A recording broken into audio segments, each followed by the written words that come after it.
রাসূল সাল্লাল্লাহু আলাইহি ওয়াসাল্লাম বলছেন, আমার বান্দা আমার উম্মতদেরকে আমি এমন কিছু নাই যেটা আমি শিখাই নাই।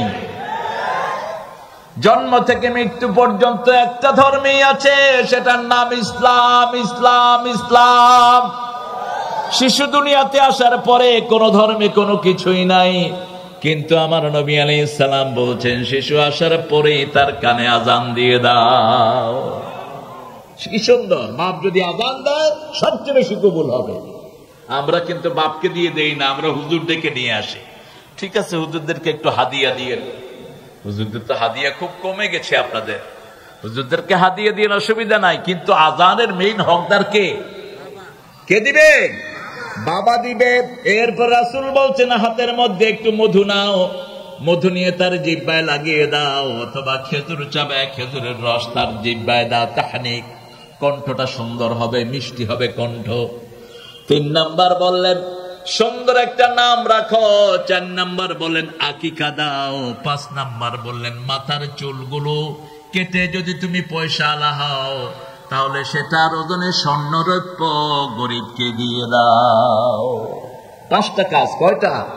5টা কাজ। দুনিয়াতে আসার সাথে সাথেই বাচ্চার কানে শুনিয়ে দাও আল্লাহু আকবার, আল্লাহু আকবার, আল্লাহ ছাড়া কারো আইন চলবে না। ঠিক কিনা? একজনই সবচেয়ে বড়, তিনি কে? তিনার চেয়ে বড় আর কেউ? আল্লাহ বলছেন ইন্নাল্লাহ, নিশ্চয়ই আল্লাহ, নিশ্চয়ই আল্লাহ। আল্লাহর নাম কি? কি নাম? আল্লাহর নাম আল্লাহ। ভগবান নয়, ঈশ্বর নয়, গড নয়। পৃথিবীর যতগুলো কিতাব আছে সবগুলোতে আল্লাহর নাম আল্লাহই এসেছে। হিন্দু ভাইদের 12টা 7টা কিতাবে আল্লাহর নাম আল্লাহই এসেছে। বাইবেলের ভিতরে আল্লাহর নাম আল্লাহই এসেছে। আল্লাহ নিজের নাম আল্লাহ রেখেছেন। আল্লাহ বলছেন আমাকে চিনো নাকি? আল্লাহু লা ইলাহা ইল্লা হুয়াল হাইয়ুল কাইয়্যুম। সূরা বাকারার 255 নম্বর আয়াতে এই কথা বলছেন। আর সূরা হাশরের শেষের দিকে গিয়ে বলছেন হুয়াল্লাহুল্লাযী লা ইলাহা ইল্লা হু আলিমুল গায়বি ওয়াশ শাহাদাতি হুয়ার রহমানুর রহিম। আল্লাহু আকবার।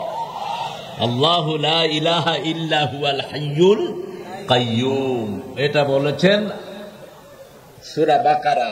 আবার সূরা আলে ইমরানের শুরুতে বলেছেন আল্লাহু আলিফ লাম মিম নাযালাল কিতাব হুয়াল হাইয়ুল কাইয়্যুম। সেখানেও কাইয়্যুম ব্যবহার করেছেন। কাইয়্যুম মানে চিরস্থায়ী, হাই মানে যিনি সব সময় জেগে থাকেন, চিরজাগরুক।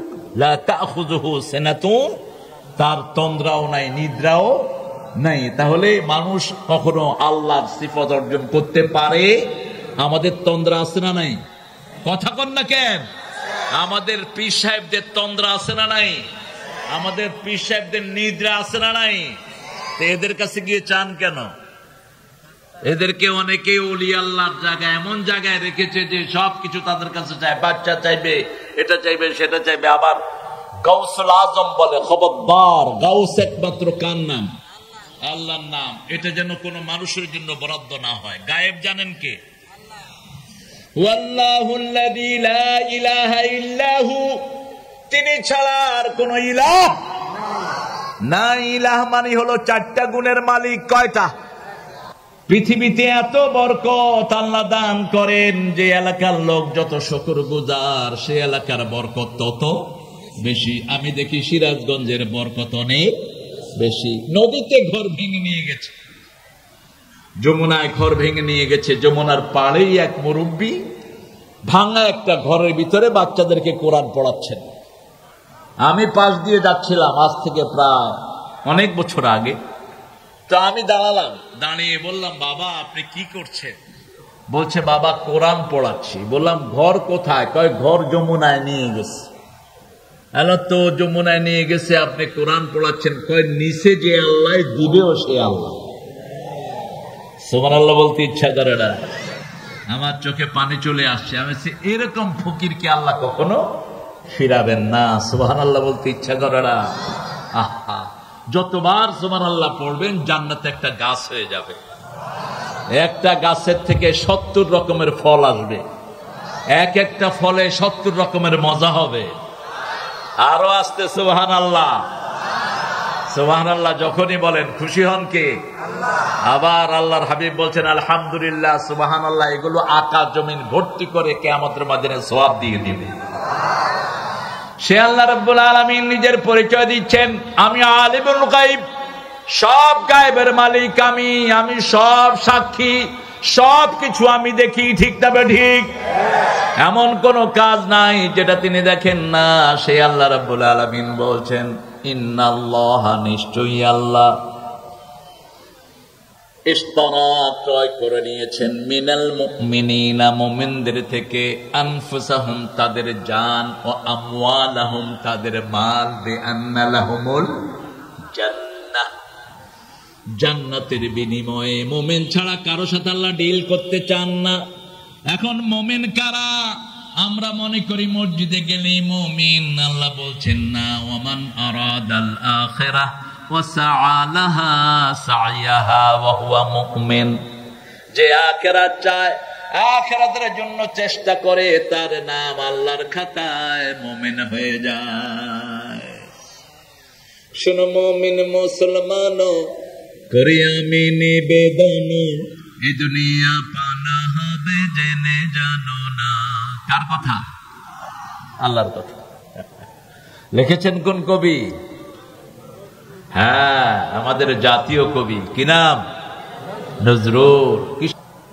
আল্লাহ হাতগুলো কবুল করেন। আর যারা পড়েন নাই, আজকে থেকে নিয়ত করব আর ছাড়বো না। রাজি আছি? রাজি আছি? আজকে এখান থেকে গিয়ে আগে এসা পড়বেন। কয় রাকাত জানি? কয় রাকাত? আপনি সুন্নত টুন্নত পড়েন না, আগে শুধু ফরজ গুলো পড়েন। অভ্যাস হোক আপনার। আগে কি পড়েন? ফরজ পড়েন। ফরজ পড়লে আস্তে আস্তে এমনি সুন্নতের মোহাব্বত হয়ে যাবে। রাসূল সাল্লাল্লাহু আলাইহি ওয়াসাল্লামের কাছে একজন সাহাবী আসলেন, এসে বলেন, ইয়া রাসূলুল্লাহ, আমি বেহেশতে যেতে চাই। আপনারা বেহেশতে যেতে চান না? বেহেশত আল্লাহ দিতে চান, আমাদের নিতে বাকি। রাসূল সাল্লাল্লাহু আলাইহি ওয়াসাল্লাম বলছেন, তুমি পড়ো লা ইলাহা ইল্লাল্লাহ মুহাম্মাদুর রাসূলুল্লাহ সাল্লাল্লাহু। এরপরে কি করবো ইয়া রাসূলুল্লাহ? 5 ওয়াক্ত নামাজ পড়বা। কয় ওয়াক্ত? 5 ওয়াক্ত। রাসূল সাল্লাল্লাহু আলাইহি ওয়াসাল্লাম বললেন, ফজর 2 রাকাত, ফরজ কয় রাকাত? 2 রাকাত, যোহর 4 রাকাত, আসর 4 রাকাত, মাগরিব, এশা। তুমি এগুলো পড়ো। আর যদি সময় পাও, ভালো লাগে, আরো 12 রাকাত পড়ো। ফজরে আরো 2 রাকাত যোগ করো, যোহরে 6 রাকাত যোগ করো, মাগরিবে 2 রাকাত, এশায় 2 রাকাত। এই 12 রাকাত সুন্নত যদি পড়তে পারো, তোমাকে আল্লাহ জান্নাতে একটা প্রাসাদ বানায়া দিবে। তোমাকে আল্লাহ আমার সাথে জান্নাত দিবে। 2টি বর্ণনায় এসেছে হাদিসে। এই সুযোগ কে না ছাড়ে? আপনাদের যাদের নামাজ পড়েনি না, আমি গতকাল যাচ্ছিলাম এই রংপুর থেকে ঢাকায়, বগুড়াতে একটা হোটেলে আমি নাস্তা করেছি। ওই হোটেলে একটা মেসিয়ার, ও আমার আলোচনা শুনে, ওর আম্মার সাথে দেখা। আম্মা ওই হোটেলে চাকরি করে, ঝিয়ের কাজ করে, ধোয়াপালের কাজ করে। তোর আম্মা বলছে, বাবা আপনাকে পছন্দ করে, কিন্তু এই নামাজ পড়ে না। বললাম, বাবা তুমি আমাকে ভালোবাসো? বলছো, হুজুর মাসি নামাজ পড়ো। হুজুর আমি নামাজ জানি না। তুমি তো শুধু ইমামের পিছনে গিয়ে উঠবাস করবা, আল্লাহ তোমার নামাজ কবুল করে নেবে। আর মসজিদে গেলেই 3টা সূরা আল্লাহ উপহার দেন। কয়টা? আলহামদুলিল্লাহ রাব্বিল, কুল হুয়াল্লাহু, ইন্না আতাইনা। একবার শুনলেই মুখস্থ হয়ে যাবে। আর ইমাম হুজুরের সাথে উঠবাস করবা। আর নামাজের সালাম ফিরানোর পরে ইমাম হুজুরকে বলবা, হুজুর আমাকে 5 ওয়াক্ত নামাজ শিখায়া দেন। বাংলাদেশে এমন কোন কঠিন ইমাম নাই যে ইমাম তার মুসল্লিকে বলবে, আমি তোমার নামাজ শিখাবো না। বলবে কেউ? বরং খুশি হয়ে কপালে চুমু দিবে, ঠিক কিনা? যে বাবা তুমি নামাজ শিখতে আসছো, আসো, বেতন যত কমই দেন, ইমামদের চেয়ে ভালো মানুষ আমাদের সমাজে নাই, কিন্তু এদের বেতন হলো সবচেয়ে কম বেতন, কিন্তু মুখে সবসময় হাসি, ড্রেসটা সবচেয়ে সুন্দর। আর অফিসে যেগুলো ঘুষ খায় এগুলো চেহারা দেখলে মনে হয় জুতা দিয়ে পিটাই। সালামের উত্তর দেয় না, মুখটা দেখলেই মনে হয় অভিশপ্ত। সালাম দিবেন এরম করে, তোর মুখের কি হয়েছে মূর্খ? ঠোঁট দুইটা লাড়াতে পারস না, 5 কেজি মাথারে এরকম এরকম করস। আর ওর ঠোঁট লাড়ানো আল্লাহ বন্ধ করে দিয়েছেন, ওর থেকে দোয়ার কথা আসবে না, এটা হারামখোর। এই হারামখোররাই বাংলাদেশকে ধ্বংস করেছে। 3 টাকার চাকরি করে, কোটি কোটি টাকার সম্পদ তার আছে না নাই? তবে আফসোসের বিষয় হলো এটা হারাম আছে যেখানে আরাম নাই, হালাল আছে যেখানে শান্তি আছে। কি শান্তি! মসজিদে শান্তি, ঘরে শান্তি, বাহিরে শান্তি, ঠিক না বেটি? রাসূল সাল্লাল্লাহু আলাইহি ওয়াসাল্লাম তারপরে বললেন, শুনো, রমজান মাস যখন আসবে রোজা রাখবা, তারপরে যদি তোমার কাছে রাস্তার পয়সা থাকে হজে যাবা, আর যদি পয়সা থাকে হিসাব করে যাকাত দিবা। সাহাবী বললেন, ইয়া রাসূলুল্লাহ এতটুকুই বলছে? হ্যাঁ। বলছে, আমি কিছু বাড়াবো না, কিছু কমাবো না। রাসূল সাল্লাল্লাহু আলাইহি ওয়াসাল্লাম বললেন, যখন তিনি উঠে গেলেন, কেউ যদি জান্নাতি লোক দেখে খুশি হতে চাও, এই লোকটার দিকে তাকাও। এই লোকটা জান্নাতি। এই লোকটা কি জান্নাতি? 5 ওয়াক্ত নামাজ পড়বো তো। যারা রাতে এসা পড়ে শোয় না, ওরা কাফের অবস্থায় ঘুমায়। আর আমার নবী সাল্লাল্লাহু আলাইহি ওয়াসাল্লাম বলছেন, যদি তুমি আশা ইমাম হুজুরের সাথে জামাতে পড়তে পারো, অর্ধেক রাত পর্যন্ত তোমার নামাজের ভিতরে সওয়াব লেখা হতে থাকবে। তুমি ঘুমাবা, কিন্তু আল্লাহর ফেরেশতারা লিখবে তুমি নামাজই পড়ছো। আল্লাহু আকবার। এরপরে যদি ফজর জামাত ইমামের সাথে পড়তে পারো, সারা রাত তোমার নামাজের ভিতরে শামিল হয়ে যাবে। আবার ফজর পড়লা, ফজর থেকে জোহর পর্যন্ত, ফজর যখন পড়লা, জোহর যখন ইমাম সাহেবের সাথে পড়বা, মধ্যখানের এই সময়টাও তোমার নামাজের ভিতরে শামিল হয়ে যাবে।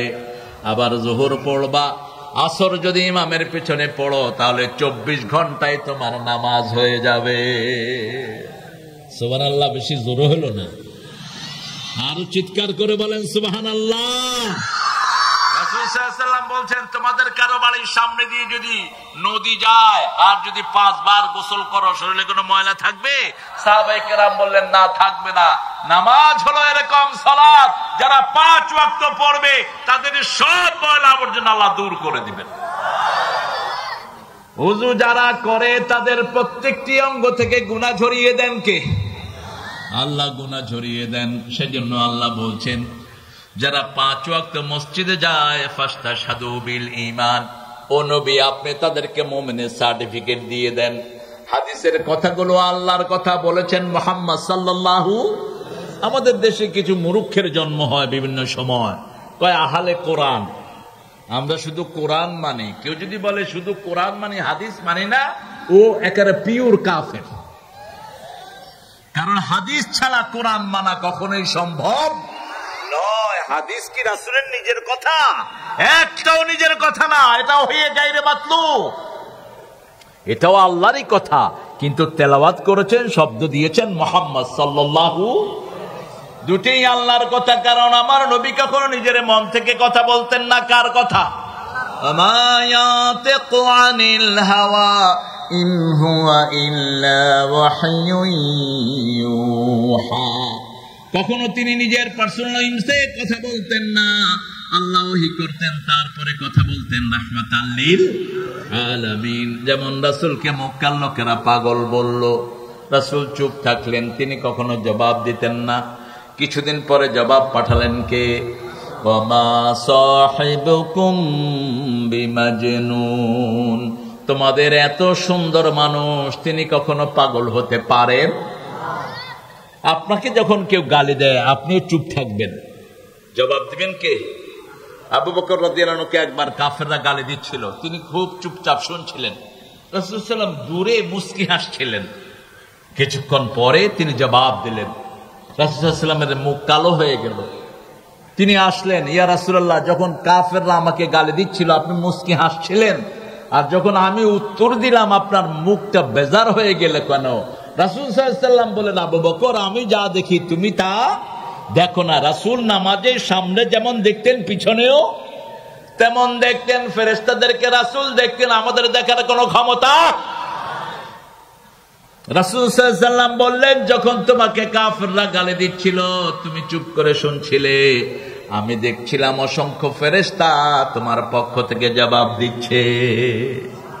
আর যখন তুমি জবাব দিয়েছো ফেরেশতার মুখ বন্ধ হয়ে গেছে। তোমাকে যখন কেউ গালি দেয় তুমি ধৈর্য ধরো, তোমার মর্যাদা বাড়িয়ে দিবেন কে? আমাদের দেশে গালিগালাজ আছে না নাই? কি গালিগালাজ, এক হুজুর আর এক হুজুর রে। হ্যাঁ, আবার ইন্টারনেটে ঢুকলে তো মাশাআল্লাহ মুজুদদের গালিগালাজে ভরপুর ফেসবুক। তুমি আখিরাতকে সামনে রাখো। যাকে তুমি গালি দিয়েছো ওটা যদি তার ভিতরে থাকেও তাহলে তুমি গীবত করলা। তুমি গীবত করলা, তোর সব আমল আল্লাহ তাকে দিয়ে দিবেন। তুই তোর মরা ভাইয়ের গোশত খাইলি। রাসূলুল্লাহ সাল্লাল্লাহু আলাইহি ওয়াসাল্লামের ঘরে একজন কালো সাহাবী এসেছেন। মা আয়েশা বলছেন, ইয়া রাসূলুল্লাহ, একজন কালো মানুষ এসেছে। রাসূল সাল্লাল্লাহু আলাইহি ওয়াসাল্লাম বলেন, আয়েশা কথা উড্র করো, তোমার এই কথাতে পুরা সাগর ভর্তি হয়ে গেছে। বলছি, ইয়া রাসূলুল্লাহ, লোকটা তো কালো। বলছে, না তুমি এটা বলবে না। এটা যদি কেউ শুনে, কালো মানুষ যদি আপনি কালো কন, ও খুশি হবে না বেজার? কথা কন না কেন?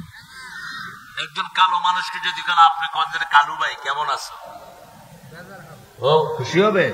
কারণ ও কি নিজেকে ও কালো বানাইছে? কালো বানাইছেন কে? তাহলে আপনি কাকে চিৎকারি করলেন? খবরদার। আর যদি তার মধ্যে না থাকে যেই গালি দিয়েছেন, মিথ্যা তহমত দিলেন, আপনার দুনিয়াও শেষ, আখিরাতও শেষ। আল্লাহ আমাদেরকে বোঝার তৌফিক দান করেন। এখন মুমিন হইতে রাজি আছেন তো? কে কে রাজি দেখি হাত তোলেন। কষ্ট পাচ্ছে? এত রাতে তো রাসূল আলোচনা করতেন না। আল্লাহ এই হাতগুলো কবুল করেন। আমি একটু হাত তুলে যাতে আপনার না ঘুমান। ঘুমাবেন না? হ্যাঁ, কথা ঢুকবে তো মাথায়। রাসূল কখনো এশার পরে কথা বলতেন না, কখনো না। জীবনে একটা মাহফিল এশার পরে করেন নাই। নাম কানা ইয়াকরাহুন নাম ক্বাবলা ইশাল হাদিস বাদা। এশার আগে ঘুম অপছন্দ করতেন, এশার পরে কথা অপছন্দ করতেন। রাহমাতাল লিল। এখন আল্লাহ আপনাদেরটা ক্রয় করবেন। ইন্নাল্লাহ আশতারা মিনাল মুমিনিনা আনফুসাহুম। আগে তোমার নফস তিনি কিনবেন, কারণ এই নফসটা তিনি দিয়েছেন, আবার তিনি আপনার কাছ থেকে কিনতে যাচ্ছেন। ইশতারা মিনাল মুমিনিনা আনফুসাহুম ওয়া আমওয়ালাহুম। আমাদের নফস, নফস মানে হলো আপনার শরীর, আপনার হাত, আপনার চোখ, আপনার কান, এগুলোর মালিকানা কার? আলাম নাজআল লাহু আইনাইন ওয়া লিসানান ওয়া শাফাতাইন ওয়া হাদাইনাহুন নাজদাইন।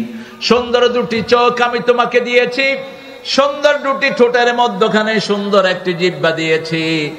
ঠোঁটও থাকে ভিজা, জিহ্বাও থাকে ভিজা, চোখও থাকে ভিজা। চোখের পানি জিহ্বায় যায়, জিহ্বায় যায় না, জিহ্বার পানি চোখে আসে না। একটা দিয়ে 7টা রং দেখি, চোখ দিয়ে কি দেখি? কথা কন না কেন? 7টা রং দেখি একসাথে। জিহ্বা দিয়ে 7টা টেস্ট অনুভব করি। যে কোনো জিনিস জিহ্বায় দিবেন, এটা টক না বাসি জিহ্বা বলে দেয়, এটা মিষ্টি না ঝাল জিহ্বা বলে দেয়, এটা গরম না ঠান্ডা জিহ্বা বলে দেয়, এটা বাসি না ভালো কে বলে দেয়? জিহ্বা। জিহ্বার পানি আর চোখের পানির মধ্যে হাজার পার্থক্য। চোখের যেই পানি, এই পানি এত দামি পানি, চোখের পানি যখন শুকিয়ে যায়, আমাদের দেশে এই পানিগুলো হয় না, জার্মানে হয়। জার্মান থেকে চোখের পানি নিয়ে আসতে হয়, ওটা ঢুকানো হয়। কি এলিমেন্ট দিয়ে আল্লাহ বানিয়েছেন? এতদিন চোখ পানিতে ভিজে থাকে কিন্তু চোখ পচে যায় না। আবার চোখেও হাড্ডি নাই, জিহ্বাতেও হাড্ডি নাই। রাসূল বলছেন, দুই হাড্ডি ছাড়া জিনিসের নিরাপত্তা যদি তোমরা দাও, আমি তোমাদেরকে জান্নাতের নিরাপত্তা দেব।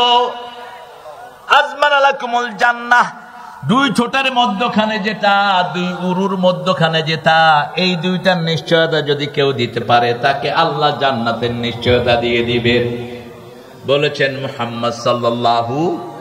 এই জন্য জিহ্বা কখনো বাজে কথার জন্য ব্যবহার করবেন। রাসূল একদিন বলছেন সাল্লাল্লাহু, অনেক ছেলে মেয়ে আছে পিতা মাতাকে লানত করে। আপনারা না, আপনারা ভালো মানুষ।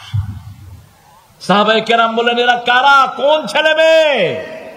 বলছে অন্যের পিতা মাতাকে গালি দেয়, সেই গালি এসে নিজের পিতা মাতার উপরে পড়ে। আপনাদের অবশ্য সিরাজগঞ্জে গালিগালাজ নাই, হ্যাঁ? বেশি না কম? বোরে গালিগালাজ করেন? হ্যাঁ, বোরে গালিগালাজ করবেন, সংসার শেষ। আপনার পোলা শিখবে এগুলো, যে আমি বিয়ে করে আয় না, আমি ওই মাইয়ারে এরকম গালি দেব। আর যেই মেয়েটা গালি খেলো, ওর মনটা ছোট হয়ে যায়, ঠিক না বা ঠিক? ও যদি আপনার মেয়ে হয়, তার মন ছোট হয়ে যাবে। কেন মেয়ে হিসেবে জন্ম নিলাম, কেন জন্ম নিলাম? মেয়ে হিসাবে গালিগালাজ খেতে হবে, মায়ের খেতে হবে। বিবির গায়ে হাত তুলে এরকম বেয়াদব বাজে লোক বাংলাদেশে আছে না নাই? সিরাজগঞ্জে আছে না নাই? চেয়ারম্যান সাহেবকে দায়িত্ব দেব, যে বউ পিটায় তাকে পিটায় আপনারা করে জেলখানায় পাঠিয়ে দাও। পিটানোর দায়িত্ব দিছে কে তোকে? কোথায় পেয়েছিস? মা আয়েশা সিদ্দিকা সহ রাসূলের 11 জন বিবি ছিল। কয়জন? 11 জন বিবি। বলছেন কোনদিন আমাদেরকে চোখ রাঙিয়ে কথাও বলেন নাই, কথাও বলেন নাই। একবার 11 বিবি বিভিন্ন দাবি দেওয়া দিল, রাসূল সাল্লাল্লাহু আলাইহি ওয়াসাল্লাম দাবি দেওয়ার উত্তর না দিয়ে মসজিদ নববীতে 29 দিন থাকলেন, কথা বললেন না। কারণ আমার আল্লাহ রাব্বুল আলামিন সূরা নিসার ভিতরে বলছেন, আশিরুহুন্না বিল মারুফ, সাংসারিক জীবনে সর্বশ্রেষ্ঠ কথা বিবির সাথে বলবা, বিবিকে সুন্দর নামে ডাকবা, বিবিকে সবচেয়ে বেশি আদর দিবা। বিবির সাথে খেলাধুলা করতেন রাহমাতাল লিল, মরুভূমিতে দৌড় দিতেন মা আয়েশাকে নিয়ে রাহমাতাল লিল। আবার মা আয়েশা কুস্তি দেখতেন, এটার ব্যবস্থা করে দিতেন রাহমাতাল লিল আলামিন। ছোট্ট ছোট্ট বাচ্চারা পুতুল নিয়ে খেলে, আমার মা আয়েশাও পুতুল নিয়ে খেলতেন। তবে আমাদের পুতুলগুলোর সাথে ওই পুতুলের কোনো মিল। তিনার পুতুলগুলো ছিল কাপড়ের পুতুল, মুখ টুক দেখা যেত না। তিনি একবার একটা ঘোড়া বানালেন, একটা ঘোড়া মা ফাতেমা বানালেন। ফাতেমা বানিয়ে মা আয়েশা বানালেন, ওটার ঘোড়ার ডানা দিলেন, কাপড় দিয়ে ডানা দিয়েছেন, মুখ বোঝা যায় না। তো ওই যে বেড়ার রেলিং থাকে না, এটা কি বলেন আপনারা? বেড়ার উপরে জিনিস রাখি না আমরা অনেক সময়, ওখানে রেখেছেন। হ্যাঁ, কি সিলিং? এই তো বাংলা জানে না, ইংরেজি জানে সবাই। ভালো ছেলে পেলে তো বিশাল শিক্ষিত। ইউনিভার্সিটি চিনে, বিশ্ববিদ্যালয় চিনে না। রিক্সাওয়ালারে কয় বিশ্ববিদ্যালয়ে যাইবা, কয় না চিনি না। চিন্তা করলো, কিরে বিশ্ববিদ্যালয় এত কাছে, এগুলো বিশ্ববিদ্যালয় চিনে না। কয় ছেলে ইউনিভার্সিটিতে যাবেন, কয় ইংরেজি কন কেন, বাংলা করতে পারেন না? মানে ইউনিভার্সিটি হলো বাংলা আর বিশ্ববিদ্যালয় হলো ওর কাছে ইংরেজি। যেমন আমরা যদি চেয়ারের বাংলা কই, কেউ চিনবে? চেয়ারের বাংলা কি? কেদারা। যদি কয় কেদারা ম্যান, কেদারা মানুষ, কইব কে না কে আছে। আর যদি কেন চেয়ারম্যান, তাহলে আমার প্রামাণিক ভাই। এটার বাংলা কি? কেদারা মানুষ। তো কেদারা মানুষ করলে মানুষ পুষতো না, কি এর কেদারা মানুষ, কিন্তু যখনই চেয়ারম্যান, যদি কেন যে আপনার মাথায় বসার জায়গা আছে, কিচ্ছু বলবে না। আর যদি কেন সিট আছে, কি বলেন, কিলে কিলে হবে কিনা? বিশাল কিলে কিলে। মা আয়েশা সিদ্দিকা রাদিয়াল্লাহু আনহা বিয়ে হয়েছে কয় বছরে? 9 বছরে রাসূলের ঘরে এসেছেন। আগ হয়েছে 6 বছরে, মুসলিম শরীফের বর্ণনা। এখন মেডিকেল সায়েন্স বলছে 9 বছরে মেয়ে বালেগা হয়। আপনার 9 বছরের মেয়েকে পর্দা ছাড়া বাহিরে বের করবেন না। আপনার 9 বছরের মেয়েকে হাফ প্যান্ট পরায়া কোথাও পাঠাবেন না। আপনার 9 বছরের মেয়েকে বোরকা ছাড়া বাহিরে দিবেন না, লম্বা ড্রেস ছাড়া পরাবেন না। কি হয়েছে? আরে দেও ফালা, লোকেরা খাবে তো। আমাদের কিছু হুজুর আছে ভালোই চা খায়, আমার খাওয়া টাওয়া লাগে না খুব একটা। একটু অনুমতি দিয়ে না আপনারা সুযোগ মতো। হ্যাঁ খাবো, চোখ দিবেন না তো আবার। আল্লাহ কবুল করুক। কত বিনয়ী রাসূল, কিন্তু সমাবেশে খেলে সবাইকে দিয়ে খেতেন, আর নইলে খেতেন না। যেমন আসরের নামাজ পড়লেন আবু হুরায়রা রাদিয়াল্লাহু আনহু, তিনি বলছেন আমার ক্ষুধায় পেট অস্থির হয়ে যাচ্ছে, আমি খুব কাতরাচ্ছি ক্ষুধায়। আমি আবু বকর রাদিয়াল্লাহু আনহুকে সালাম দিলাম, উনি সালামটা নিয়ে চলে গেছে। ওমর ফারুককে সালাম দিলাম, সালাম নিয়ে চলে গেছেন। রাসূল সাল্লাল্লাহু আলাইহি ওয়াসাল্লাম আগেই আমাকে সালাম দিয়ে দিলেন, আর বললেন আবু হুরায়রা মনে হয় কিছুই খাওনি, নামাজের পরে আমার সাথে দেখা করো। আবু হুরায়রা রাদিয়াল্লাহু আনহু বলছেন নামাজ পড়ে আমি রাসূল সাল্লাল্লাহু আলাইহি ওয়াসাল্লামের ঘরে গেলাম। রাসূল সাল্লাল্লাহু আলাইহি ওয়াসাল্লাম বললেন, ও আয়েশা ঘরে কি আছে? অর্ধেক গ্লাস দুধ। এবার আবু হুরায়রাকে রাসূল সাল্লাল্লাহু আলাইহি ওয়াসাল্লাম বললেন, মসজিদে নববীতে যত না খাওয়া মানুষ আছে সবাইকে নিয়ে আসো। আবু হুরায়রা রাদিয়াল্লাহু আনহু বলছেন আমার মনটা খারাপ, অর্ধেক গ্লাস দুধ আমি খাবো কি, মানুষকে দিব কি? কিন্তু রাসূল সাল্লাল্লাহু আলাইহি ওয়াসাল্লাম বলছেন হুকুম অমান্য করার কোন উপায়? আমি আসলাম, প্রথম আমাকে বললেন ইশরিবি ইয়া আবা হুরায়রা, আবু হুরায়রা তুমি পান করো। আমি পান করা শুরু করলাম। হাত্তা শাবিআত ফামি ইয়াদি বাতনি, খেতে খেতে আমার মনে হলো আমার পেট, আমার চোখ, আমার হাত পা সব যেন দুধে ভরে গেল। কিন্তু যেখানে দুধ সেখানেই সবাইকে খাওয়ালেন। সবাইকে খাওয়ানোর পরে পান করলেন রাহমাতাল লিল আলামিন। ইসলাম আছে যেখানে বরকত আছে সেখানে, ইসলাম নাই যেখানে বরকত নাই সেখানে। মা আয়েশা সিদ্দিকা রাদিয়াল্লাহু আনহা 9 বছর বয়সে রাসূলের ঘরে বিবি হয়ে আসলেন। এই মা আয়েশার সাথে পুতুল খেলতেন ওনার বান্ধবীরা। যখন বান্ধবীরা ওনার ঘরে আসতেন, রাসূল ওই বান্ধবীদেরকে ঘর ছেড়ে দিয়ে তিনি মসজিদ নববীতে চলে যেতেন, আর বলতেন তুমি তোমার বান্ধবীদের কাছে আনন্দ করো। রাসূল সাল্লাল্লাহু আলাইহি ওয়াসাল্লামের চোখে ওই যে ঘোড়াটা পড়লো, রাসূল সাল্লাল্লাহু আলাইহি ওয়াসাল্লাম বলেন আয়েশা ওটা কি? কয় এটা ঘোড়া। কয় ঘোড়ার ডানা কেন? কয় ইয়া রাসূলুল্লাহ আপনি জানেন না সুলাইমান আলাইহিস সালামের ঘোড়ার ডানা ছিল। ঘোড়ার কি ডানা হয়? উনি বলছেন, রাসূল মুস্কি হাসলেন। সুবহানাল্লাহ বলতে ইচ্ছা করে না। কোন বাচ্চার আবদারকে তিনি কখনো ফেলে দিতেন না। তিনি চাঁদনি রাতে বিবিকে নিয়ে দৌড় দিতেন। মা আয়েশা সিদ্দিকাকে ফাস্ট করে দিয়েছেন 1 বার 2 বার 3 বার, 4বার রাসূল ফাস্ট হয়ে গেছে। এবার জিজ্ঞেস করলেন কি খবর আয়েশা, তুমি আজকে পিছনে পড়লে কেন? মা আয়েশা বলছেন আমি বেশি খেয়েছি তো একটু ভারী হয়ে গেছে, আগে যেতে পারিনি। আসলে রাসূলের সাথে কম্পিটিশনে কারো পক্ষে পারা সম্ভব? তিনি মা আয়েশাকে আগে দিতেন। এইভাবে তিনি বিবিদের অধিকার দিতেন রাহমাতাল লিল আলামিন। আমার আল্লাহ বলছেন আমি মুমিনদের থেকে জানগুলো কিনে নিতে চাই, আপনার হাত, আপনার পা। আল্লাহ বলেছেন এই চোখ বাজে জায়গায় ব্যবহার করবা না। কুল্লিল মুমিনিনা ইয়াগুদ্দু মিন আবসারিহিম ওয়া ইয়াহফাযু ফুরুজাহুম, কুল্লিল মুমিনাতি ইয়াগুদ্দু মিন আবসারিহিন্না ওয়া ইয়াহফাযনা ফুরুজাহুন্না। মুমিন ছেলেদেরকে বলে দাও তারা যেন চক্ষুকে অবনত রাখে। ফেসবুকে বাজে মেয়েদের ছবি আছে না নাই? একটু কম কইলেন মনে হয়। টিকটকে আছে না নাই? তা আপনি ঈমান রক্ষা করবেন কেমনে? মুহূর্তের মধ্যে তো আপনি বেঈমান হয়ে যাচ্ছেন। আপনি কিসের সালাত আদায় করেন? আপনার সারা দিনের নামাজ হলো আধা ঘন্টা, আর ফেসবুকে তুমি পড়ে থাকো 6 ঘন্টা। কিভাবে তুমি মুমিন বলে দাবি করবা? তোমার হাত তোমার না, এই হাত দিয়ে তুমি বাজে লেখা লিখতে পারো না। এই হাত কিয়ামতের ময়দানে তোমার বিরুদ্ধে কথা বলবে, ঠিক না ঠিক?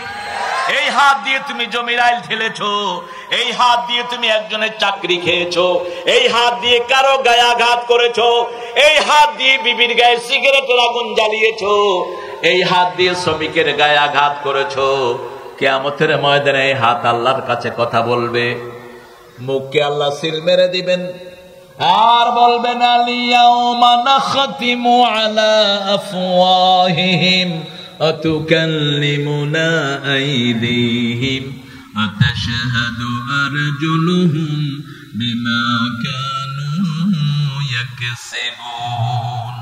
Today I will seal upon your mouth, your hand will speak out, your 2 feet will be the witness for that. What have you done in your lifetime? আজকে আমি তোমার মুখে সিল মেরে দিলাম, মুখগুলো মিথ্যা কথা বলবে, কারণ আল্লাহর বিচারের সাথে দুনিয়ার বিচারের কোনো মিল আলাম ইয়াকুন লাহু কুফুয়ান আহাদ, কোনো কিছুরই মিল নাই। দুনিয়ার বিচারে জবান খোলে, ঠিক না বেটি? কথা বলতে না চাইলে থেরাপি দেওয়া হয়,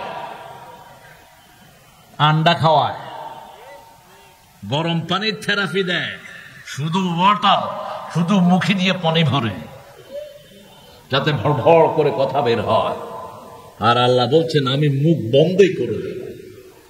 সুবহানাল্লাহ বলতে ইচ্ছা, কোরআনের কথা বিশ্বাস হয়তো হয়তো আরো হবে, সামনে তো কিয়ামত আসতেছে, আরো হবে। মুখ বন্ধ করে দিবেন, হাতকে বলবে কি কি বেয়াদবি তোমাকে দিয়ে করেছে বলো।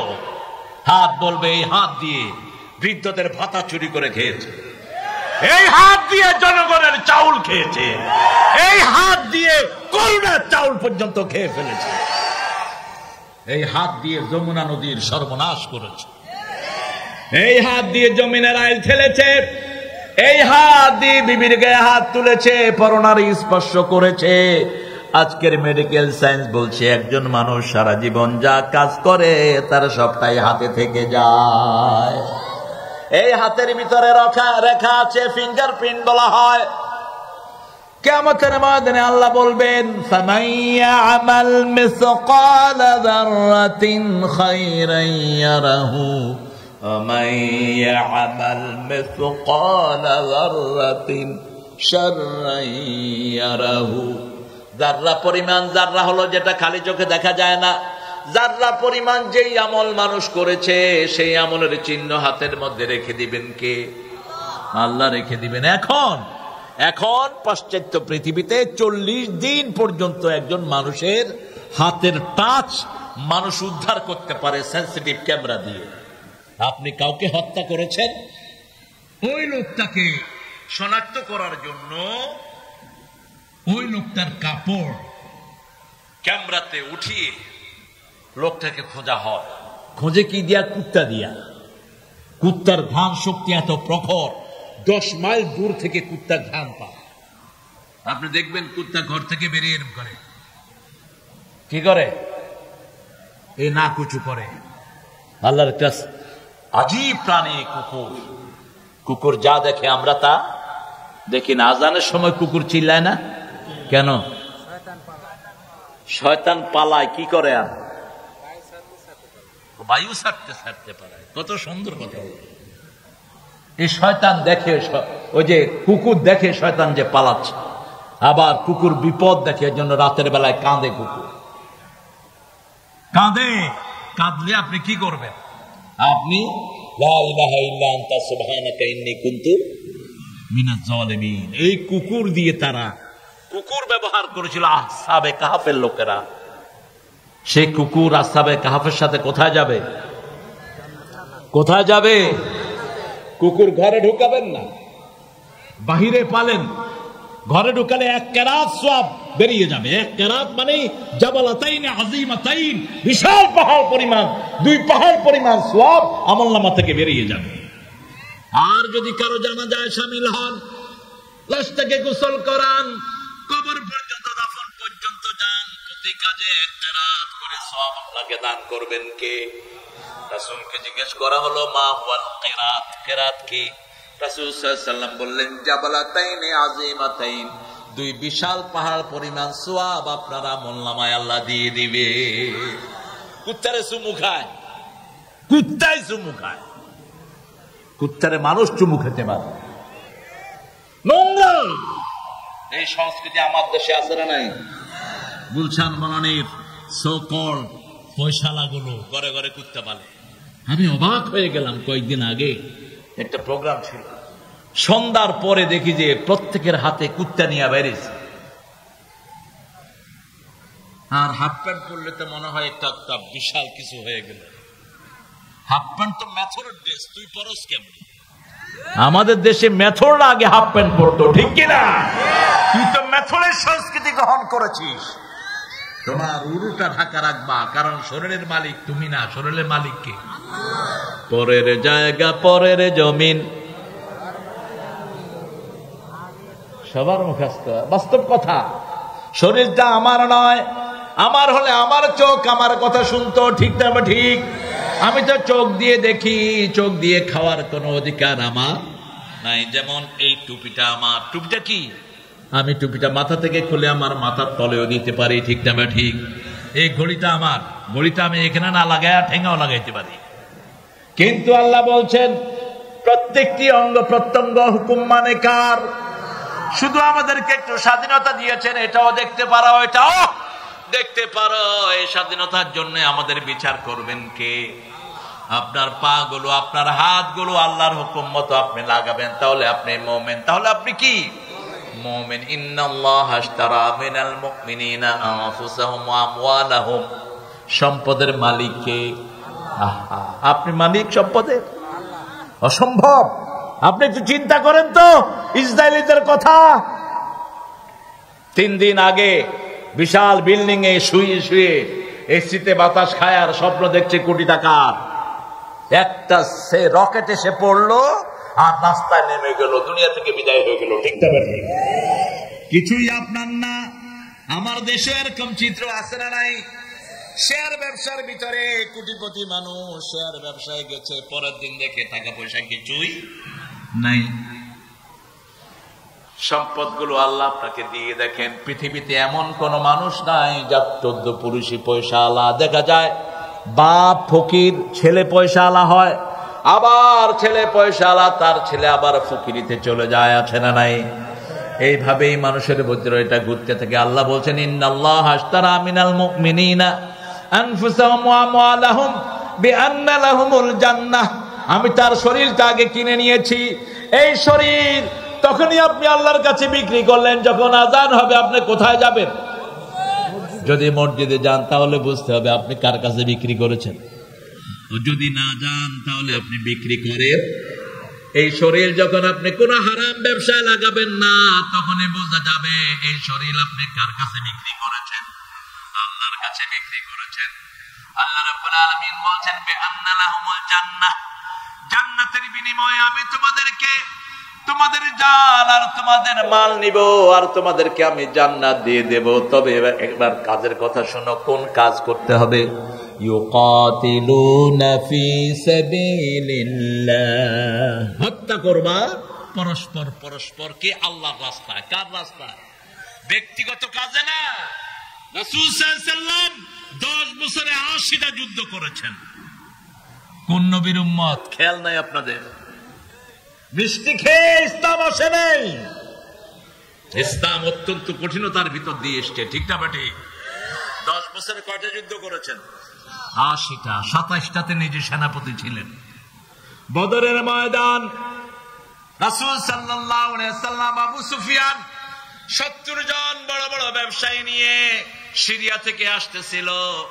রাসূল সাল্লাল্লাহু আলাইহি ওয়াসাল্লামের কাছে খবর এসেছে এই সম্পদগুলোতে সব মক্কার বড় বড় পয়সাওয়ালারা টাকা দিয়েছে, ইসলামকে ধ্বংস করবে। রাসূল সাল্লাল্লাহু আলাইহি ওয়াসাল্লামের কাছে খবর চলে আসে। রাসূল সাল্লাল্লাহু আলাইহি ওয়াসাল্লাম চিন্তা করলেন, লোক লাগালেন কোন দিক দিয়ে আবু সুফিয়ান পাস হয় খেয়াল করো। আপনাদের কি কষ্ট হচ্ছে নাকি? হ্যাঁ, একটু পরে মনোযোগ করে দেব। হ্যাঁ না কি আবার 10টায় উঠেছেন, চলবো কি না? 12টা পর্যন্ত তো অসম্ভব। হ্যাঁ, যে যুদ্ধবিদ্যা শিখে না রাসূল বলছেন সে আমার উম্মত না। ভীরু কাপুরুষের জন্য ইসলাম আসে নাই। আমরা কখনো আগে আক্রমণ করতে জানি না, কিন্তু আমাদেরকে আক্রমণ করে কেউ পার পেতে পারবে না। রাসূল সাল্লাল্লাহু আলাইহি ওয়াসাল্লাম কখনো আগে আক্রমণ করেন নাই, ইভেন কি বদরও করেন নাই। দেখেন বদরটা হয়েছে কেমনে। আবু সুফিয়ান পরবর্তী পর্যায়ে তিনি ইসলাম গ্রহণ করেছেন রাদিয়াল্লাহু আনহু। অত্যন্ত সুদক্ষ বিচক্ষণ ছিলেন, ইশারায় জিনিস বুঝতেন তিনি চিন্তা করলেন আমি যাওয়ার সময় মদিনার উপর দিয়ে যাওয়া ঠিক হবে কিনা। সিরিয়া থেকে যাওয়ার সময় পথটা হলো মদিনার উপর দিয়ে। মদিনা থেকে পশ্চিমে হলো সিরিয়া, সিরিয়া হলো আজকের শাম, যেটা রাসূলের হাদিসে এসছে 5টা দেশ মিলে হলো শাম। এই শামে আমাদেরকে কিয়ামতের ময়দানে আল্লাহ একসাথ করবেন। এইখান থেকে পিটিয়ে একটা আগুন ইয়েমেন থেকে বের করবেন, ইয়াসুকুন নাসু লিরাব্বিল আলামিন। এই আগুন প্রত্যেকটি মানুষকে ধাওয়া দিবে, মানুষ দৌড়তে দৌড়তে সব শামে চলে যাবে। শাম হলো বর্তমান ফিলিস্তিন, ইসরায়েল, জর্ডান, লেবানন, মিশরের কিছু অংশ, টার্কির কিছু অংশ, এই 6টা মিলে যে বিশাল জায়গাটা, এটার নাম কি? শাম। এটার নাম কি? শাম। রাসূল বললেন আল্লাহুম্মা বারিক ফি শাম ওয়া ইয়ামান, হে আল্লাহ শামে তুমি বরকত দাও, ইয়ামানে বরকত দাও। সাহাবায়ে কেরাম বললেন ইয়া রাসূলুল্লাহ নজদের খবর কি? নজদ বলে হাদিসে বলা হয়েছে ইরাককেও বোঝানো হয়, মক্কা মদিনাকেও বোঝানো হয়, ইরাকের একটা অংশকে বোঝানো হয়েছে নজদ। রাসূল এটার জন্য দোয়া করলেন না, তবে মদিনার জন্য আলাদা দোয়া করেছেন রাহমাতাল লিল আলামিন। এরপরে আবার দোয়া করলেন আল্লাহুম্মা বারিক ফি শাম, শামের মধ্যে তুমি বরকত দাও, ইয়েমেনে তুমি বরকত দাও। কেন এই দুইটার জন্য দোয়া করলেন? রাসূল সাল্লাল্লাহু আলাইহি ওয়াসাল্লাম মুস্তাদরিকে হাকিমের 8552 নম্বর হাদিসে রাসূল বলছেন আমি একদিন শুয়ে আছি, আমি দেখলাম আমার বালিশের নিচ থেকে কোরআনের পিলারটাকে তুলে নেওয়া হয়েছে। ইনতিলাউল কোরআন কি হয়েছে? আপনি ইশারা দেন কিসের?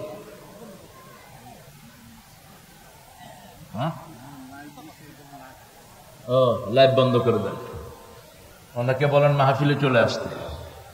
লাইভ তো এই যে লাইভগুলি চলতেছে।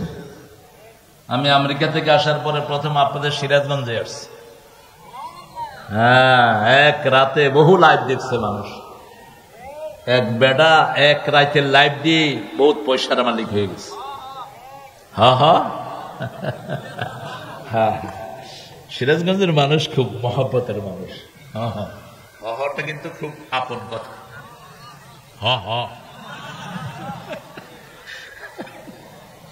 কি কবি ক, তুই কইলে আমি কমু হ। পোলাপান যে কত দক্ষ আমাদের, যে কোনো একটা পাইলেই সাথে সাথে গান। কি কইবি ক, তুই কইলে আমি কমু হ। হ্যাঁ, আমরা ইসলামের কথার জন্য হ কমু, কোন নোংরামির জন্য হ কমু না। ঠিক না? ঠিক। নোংরামি দেখবো, ইমান বিরোধী দেখবো, হাত পা ভেঙে গুটিয়ে দেব সব। এটা হলো ইমানের 1 নম্বর পরিচয়। কোন ইসলাম বিরোধী কাজ দেখবো, আগুনের মতো খেপে উঠবো। ঠিক কিনা? এটা কয় নম্বর ইমান? আর যদি সেটা না পারি, মনে মুখে বিতর্ক করব, মুখে প্রতিবাদ জানাবো। খবরদার, আলেমদেরকে জেলখানা থেকে ছেড়ে দাও, হামজাকে ছেড়ে দাও, আলেমদের উপর নির্যাতন করবা না। মসজিদের ইমামদের স্যালারি বাড়ানো হোক, কমসে কম 25,000 টাকা করা হোক। ঠিক না বেটি? দিবে তো মুসল্লিরাই, তোমাদের এত কষ্ট লাগে কেন? কত বাজে জায়গায় টাকা খরচ করো, মূর্খের গোষ্ঠী। আর ইমামদেরকে টাকা দেওয়া হয় না। ঠিক না বেটি? কত জায়গায় টাকা খরচ হচ্ছে। আহা, বিল্ডিং একটা বানায় আবার ভাঙে। এই যে আপনাদের করদান মোড়ে দেখেন কতগুলো বিল্ডিং ভেঙে গুড়ায় দিচ্ছে। ইসলাম কোন সম্পদ নষ্ট করার পক্ষে নয়। বিল্ডিং ভাঙো কেন? ওই বিল্ডিং এ গরিবকে থাকতে দাও। ঠিক না বেটি? কোন প্রাণ নাই মূর্খের মতো। একবার বানায় আরেকবার ভাঙে। কোটি কোটি কোটি টাকা সরকারের না, জনগণের শেষ। কার টাকাই? টাকা কার? জনগণের টাকা, আমাদের টাকা। এই যে আপনার সিরাজগঞ্জ মোড় পার হয়ে যান না, ওই যে উল্লাপাড়ার ওখানে দেখেন নাই, কতগুলো, হ্যাঁ, সিরাজগঞ্জ রোড কতগুলো বিল্ডিং ভাঙছে। কিসের প্ল্যান? কোন ঘোড়ার প্ল্যান করো? এই বিল্ডিং গুলি গরিবকে থাকতে দিতা, আশেপাশে বহু মানুষ তাদের ঘর নাই, ঠিক না ঠিক? ভাঙলি কেন? চায়নার এই বান্দরগুলো গিয়ে দেখবেন, একটা মেইন রোডের উপর রোড নিবে বিশাল 11 তলা বিল্ডিং পড়েছে, বিল্ডিং ভাঙে নেই, বিল্ডিং এর ভিতর দিয়ে ঢালাই করে বিল্ডিং এর ভিতর দিয়ে নিয়ে গেছে রোড, 2টা রুম নষ্ট হয়েছে। আর আমাদের দেশে পান্থ রোড বের করতে ওই যে কি একটা বিল্ডিং ছিল, 11 তলা বিল্ডিং এ ভাঙ্গা গুড়ায় র্যাংছে। তো উন্নয়ন হবে কেমনে? একটা বিল্ডিং তো একদিনে বানানো যায় না, ঠিক না ঠিক? রাসূল বলেছেন সম্পদ নষ্ট করবা না, সময় নষ্ট করবা না, যেগুলো মানুষ ব্যবহার করতে পারে এগুলো কখনোই নষ্ট করবা না। সম্পদ জারি হোক। আপনি টাকা পেয়েছেন, নষ্ট করবেন না। আপনার জামা কাপড় আছে, নষ্ট করবেন না, গরিবকে দিয়ে দেন। আল্লাহ বুঝার তৌফিক দান করুন। আরো চিৎকার করে বলি আমিন। হত্যা করতে রাজি আছেন তো? ইসলামের জন্য, ফি সাবিলিল্লাহ। এই তো ছেলে বুঝেছে, আলহামদুলিল্লাহ বলেন। কে বুঝেছে? আমার এই ছোট্ট আব্বুটা বুঝেছে। আলী রাদিয়াল্লাহু আনহু যুদ্ধ করছিলেন, কাফের বুকের উপর বসে গেল, কাফেরের বুকে বসলেন তিনি, গলায় ছুরি চালাবেন, মুখে থুতু মেরেছে। কে মেরেছে? কাফের। তিনি উঠে গেলেন, কাফের বলল আজাবাল্লাকা ইয়া আলী, আলী তুমি এতক্ষণ আমাকে মারার জন্য চেষ্টা করছো, এখন বুকের উপর বসেছো, গলায় ছুরি চালাবা, উঠে গেল কেন? বলছে যখন তুই আমার মুখে ছাপ দিয়েছিস তখন আমার ব্যক্তিগত জিদ এটার সাথে যোগ হয়েছে। ব্যক্তিগত জিদের কারণে কারো পশম ছেঁড়ার ক্ষমতা আমার নাই। আমি কাজ করছিলাম কার খুশির জন্য? আল্লাহর খুশির জন্য। ইউকাতিলুনা ফি সাবিলিল্লাহি ফায়াকতুলুনা ওয়া ইউকতালুন। আজকে তালেবানদেরকে সবাই সালাম দেয়, ঠিক না ঠিক? তাদের কারেন্সি দুনিয়ার 3 নম্বর কারেন্সিতে চলে এসেছে। আল্লাহু আকবার। 3 নম্বরে এখন। কোথায়? আফগানিস্তানরা খেতে পেত না, তারা 3 মাসে তাদের মুদ্রাকে কমিয়ে নিয়ে এসেছে। আগে 130-40 আফগানি পয়সা দিলে $1 হতো, এখন 70টা দিলে $1 পাওয়া যায়। জিজ্ঞেস করা হলো তোমরা এত উন্নত সাধন হলা কিভাবে? বলছে আমরা 2টা জিনিস বন্ধ করে দিয়েছি, একটা হলো চোরা চালান। আমাদের দেশ সর্বনাশ করেছে চোরা চালানিরা, আমাদের দেশ সর্বনাশ করেছে টাকা পাচারকারীরা। কত হাজার কোটি টাকা দেশ থেকে লোপাট হয়ে গেছে, ঠিক না ঠিক? আর 2 নম্বর, অনলাইন ব্যবসা বন্ধ করে দিয়েছে। অনলাইন ব্যবসা হলো বাটপারি ব্যবসা, প্রতারক ব্যবসা, মানুষের সর্বনাশ করে। এই 2টা বন্ধ করেছে। এখন তাদের মুদ্রা ওয়ার্ল্ডে 3 নম্বর পজিশনে। আবার তাদের এখানে বরকত ঢেলে দিয়েছেন কে? আল্লাহ ওয়াদা করেছেন ওয়ালাউ আন্না হালাল কুরা আমানু ওয়াত্তাকাউ লাফাতাহনা আলাইহিম বারাকাতিম মিনাস সামাই ওয়াল আরদ। যদি কোন গ্রামের লোক, শহরের লোক, এলাকার লোক আমি আল্লাহর উপর ঈমান এনে তাকওয়া অবলম্বন করে, আমি আকাশ জমিনের সব বরকতের দুয়ার তাদের জন্য খুলে দে। আমরা ঈমান আনবো কার উপর? আল্লাহর উপর। ঈমান না আনলে তো আপনার জিহাদ কবুল হবেই না। নামাজ পড়ে না, জিহাদ করে। তোমার জিহাদ আল্লাহ নিবেন না, তোমাকে নামাজি হতে হবে, ঠিক না ঠিক?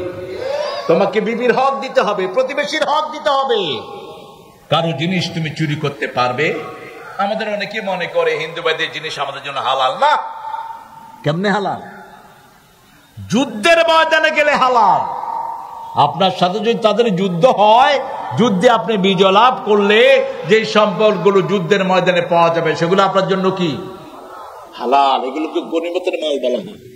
কিন্তু আপনি একজন হিন্দু ভাইয়ের ঘরে জিনিস চুরি করবেন, এটা কখনো জায়েজ হতে পারে না। কারণ কি? দেখেন, রাসূল যখন মক্কায় ছিলেন, রাসূলের কাছে সব মুশরিকদের জিনিস আমানত ছিল, ঠিক না ঠিক? হিজরতের রাতে তিনি এগুলো আলীকে দিলেন রাদিয়াল্লাহু আনহু। আর আলীকে বললেন, আলী তুমি আমার বিছনায় ঘুমিয়ে থাকো, আজকে রাতে কাফেররা আমাকে হত্যার জন্য আমার বাড়ির চারিদিকে ঘেরা দেবে, তোমাকে চাদর দিলাম। চাদরের উপর রাসূল ফু দিয়ে দিলেন। সূরা ইয়াসিনের একটা আয়াত পড়ে, ওয়াজআলনা মিন বাইনি আইদিহিম সাদ্দাও ওয়া মিন খালফিহিম সাদ্দা ফাআগশাইনাহুম ফাহুম লা ইউবসিরুন। এটা পড়ে যদি নিজেকে ফু দেন, আপনাকে আপনার শত্রুরা দেখবে না। এটা পড়ে দিলেন আর বললেন, তোমার এই চাদরের উপরে যত আক্রমণ করবে তোমার কিচ্ছু হবে না, তুমি ঘুমিয়ে থাকো। সকাল বেলায় যখন তারা দেখবে আমার বিছনায় তুমি শোয়া, উপর দিয়ে হয়তো আক্রমণ করবে, কিন্তু তোমাকে বাঁচিয়ে দিবেন কে? আলী তো বোধহয় দুর্বল ছিলেন নাকি? হ্যাঁ, আপনাদের মতো ছিল দেশকে দিয়ে উঠা দৌড়? একজন সাহাবীও দুর্বল ছিলেন না, একজনও দুর্বল ছিলেন না, একজনও না। আবু সাঈদ একজন সাহাবী ছিলেন মদিনা, তিনার সাথে মক্কার এক বড় দৌলপতির খাতির ছিল। এই মক্কার এই কাফেরের কাছে তিনি বেড়াতে আসতেন। একবার আসলেন তিনি, আসার পরে বুখারীতে এসেছে হাদিসটি, তিনি ওই বন্ধুকে বললেন, ওবায়দা খুব সম্ভব, বললেন যে বন্ধু যখন দুপুরে কেউ থাকে না তখন আমাকে মক্কায় নিয়ে যেও, আমি একটু তোয়াফ করব। যখনই মক্কায় গেল আবু জেহেলের সাথে দেখা। আবু জেহেল বলল, মান الذهب من الذهب والفضة والخيل المسومة ذلك متاع الحياة الدنيا والله عنده حسن المآب। পাঁচটা জিনিসের সব ভালোবাসা আল্লাহ আপনাকে দিয়েছেন। বিবির ভালোবাসা সবার মধ্যে আছে না নাই? সন্তানের ভালোবাসা আছে না নাই? সম্পদের ভালোবাসা আছে না নাই? গাড়ি ঘোড়ার ভালোবাসা আছে না নাই? সবের ভালোবাসা, কিন্তু সবচেয়ে বেশি ভালোবাসবেন মুমিন কাকে? বিবির সাথে আছেন, সন্তানদেরকে নিয়ে শুয়েছেন, কিন্তু যখন ফজর আজান হলো বিবির ভালোবাসা বড় নয়, কার ভালোবাসা? আল্লাহর ভালোবাসা।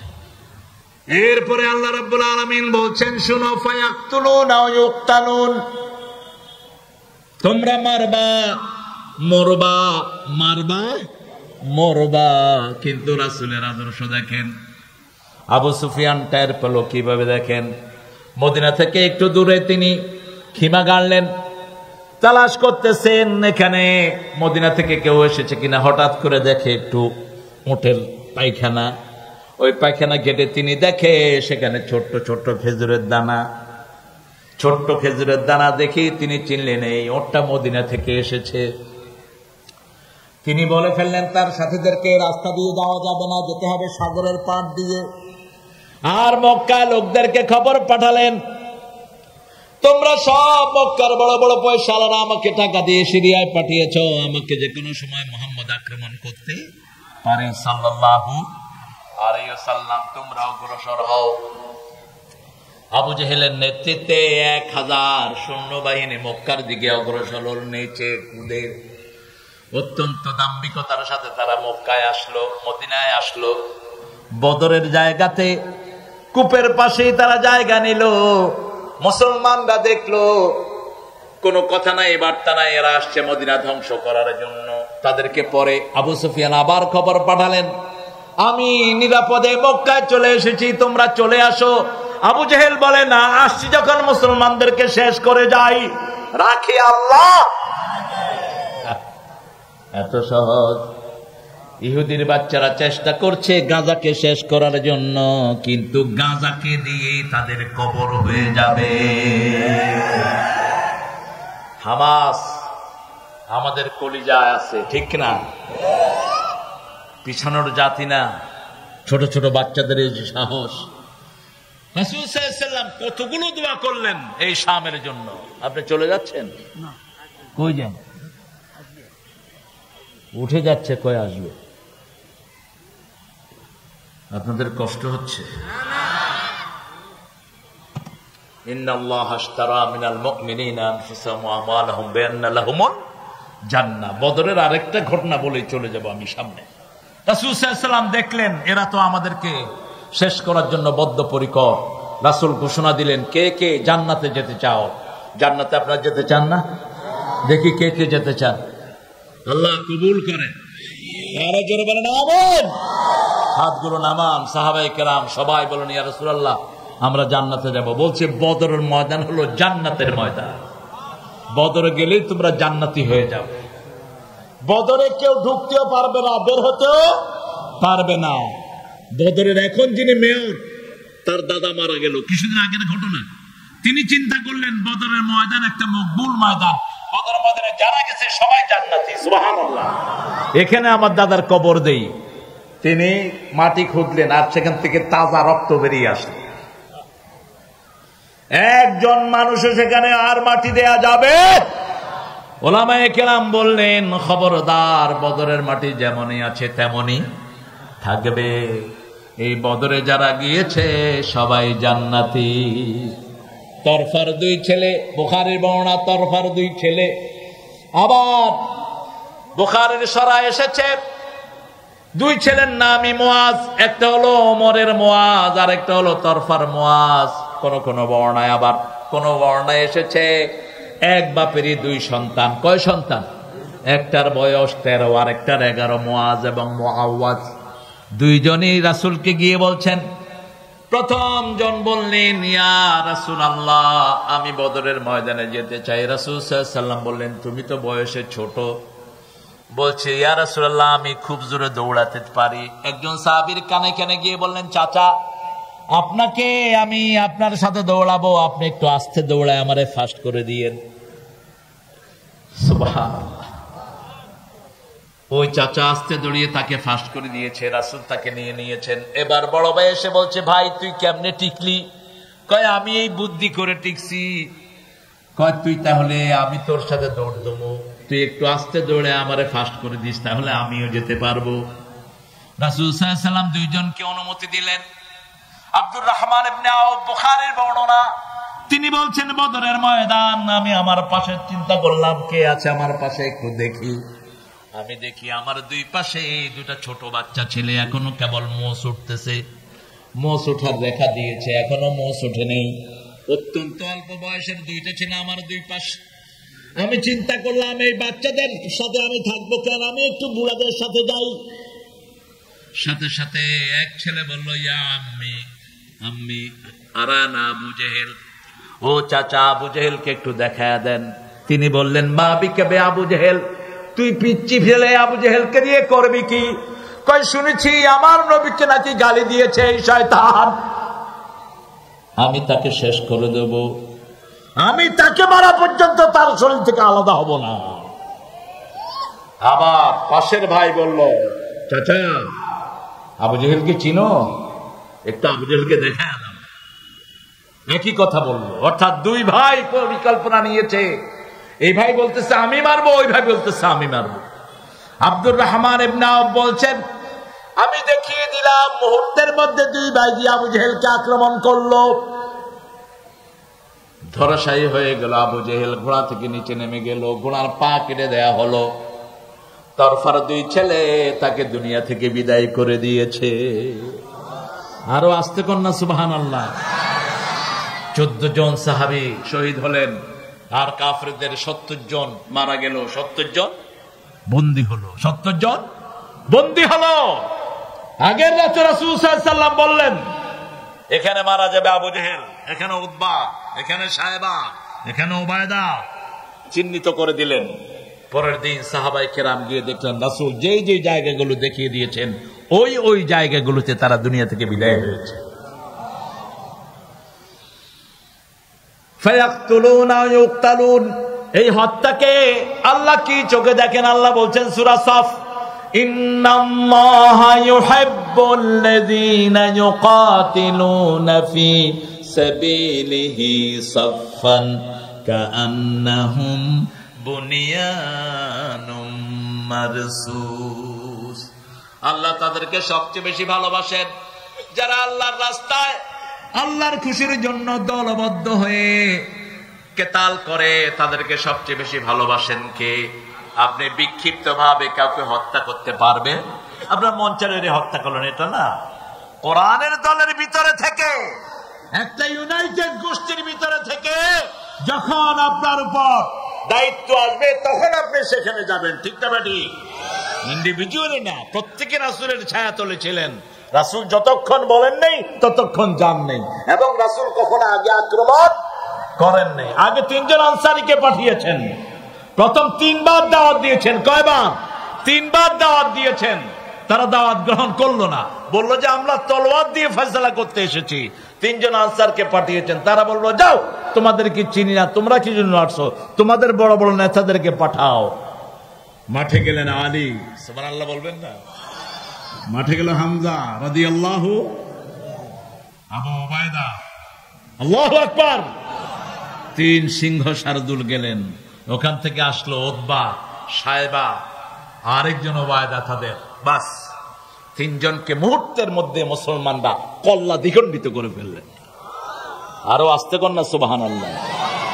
মুসলমান কখনো আগে আক্রমণ করতে পারে না।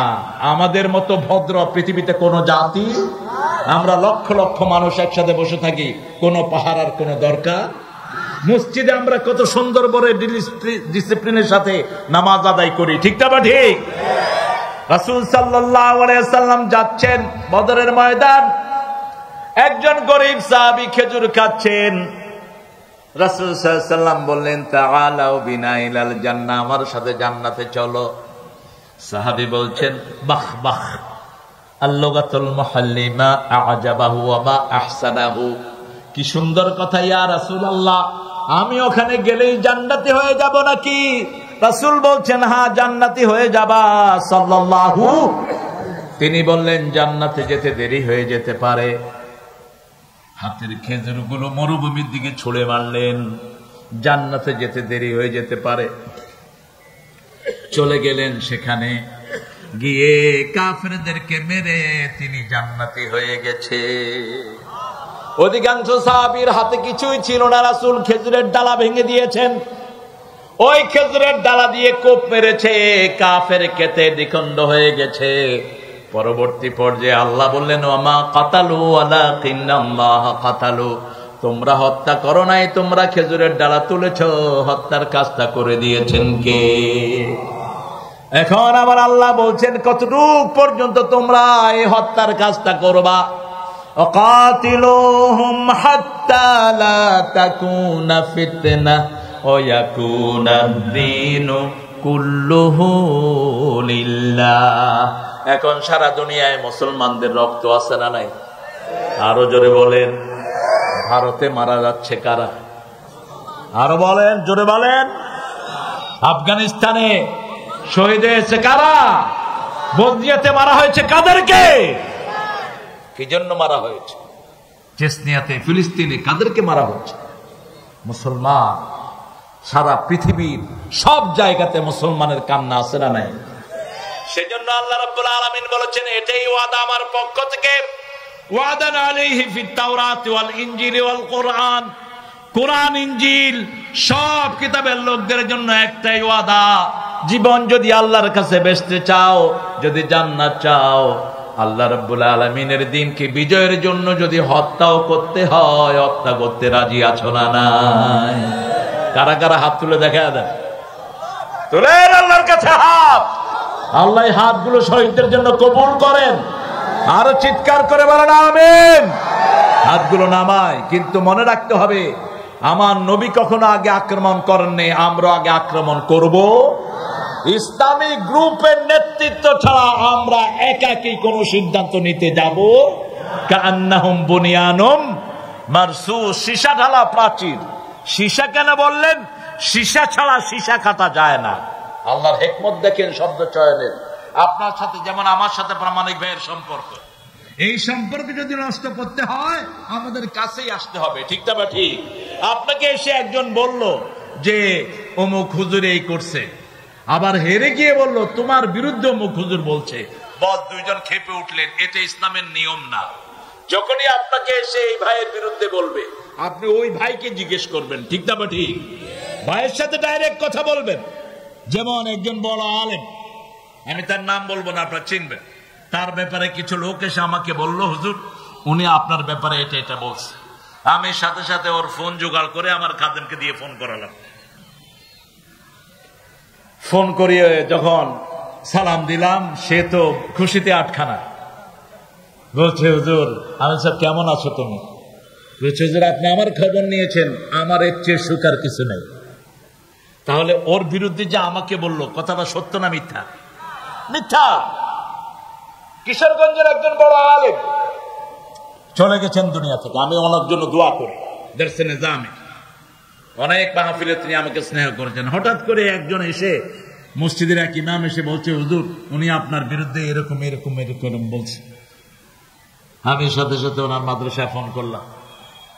শেখুল হাদিস একজন ধরলেন, ধরে বললাম যে, হুজুর কেমন আছেন? আমি নাম বললাম। বলছে, হুজুর, আপনি কিভাবে আমাদেরকে স্মরণ করলেন?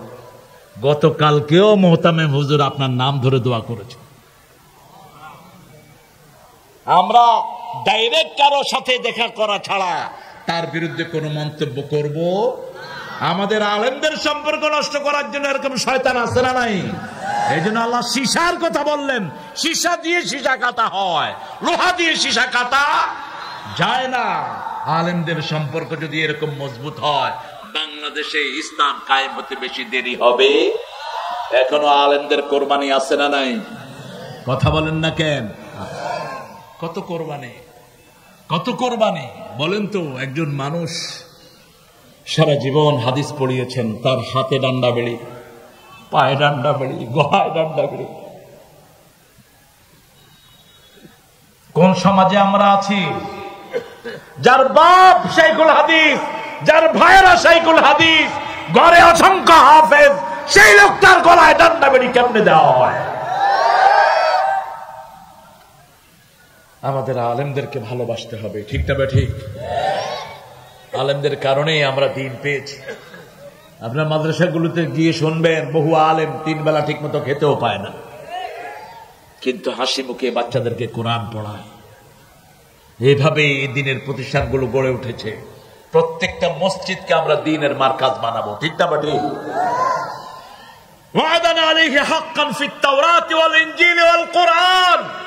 আল্লাহ বলছেন, এই রাস্তায় তাওরাতের লোকেরা, ইনজিলের লোকেরা, কোরআনের লোকেরা একই রাস্তায় আমার কাছে জীবন বিক্রি করেছে, তোমরাও সেই রাস্তায় বিক্রি করবা। আমান আওফা বিআহদিহি মিনাল্লাহ, যারা আল্লাহর সাথে কৃত এই ওয়াদা পূরণ করবে, ফাস্তাবশিরু বিবাইআকুমুল্লাযী বায়াতুম বিহি, তাদেরকে সুসংবাদ দাও। যালিকা হুয়াল ফাওজুল আযীম, এটার চেয়ে বড় বিজয় আর কিছুই। মনে করে পয়সাওয়ালা হলে বিজয় না, দুনিয়াও শেষ, আখিরাতও।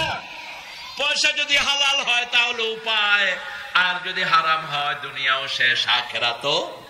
আল্লাহ বলছেন, যার এই ব্যবসা যে করবে তার দুনিয়াও সফল, আখিরাতও সফল। ফৌজ বললেন, ফাওজুল আযীম। ফৌজ আসে আল্লাহর পক্ষ থেকে, আর ফলাহটার জন্য মানুষের চেষ্টা দরকার। এই জন্য আল্লাহ ফলাহের কথা বলতে গিয়ে সলাতের কথা বললেন, ফলাহের কথা বলতে গিয়ে ইমানের কথা, যাকাতের কথা বললেন। উলাইকা আলা হুদাম মির রাব্বিহিম ওয়া উলাইকা হুমুল মুফলিহুন। ফলাহ বলা হয় কৃষককে। কৃষক মাটি চাষ করে, কষ্ট করে ফসল ফলায়, এই জন্য সে হলো ফলাহ। আর ফৌজ দেয়ার মালিককে আল্লাহ, ফৌজ দেয়ার মালিক, এটা মানুষের হাতে নয়।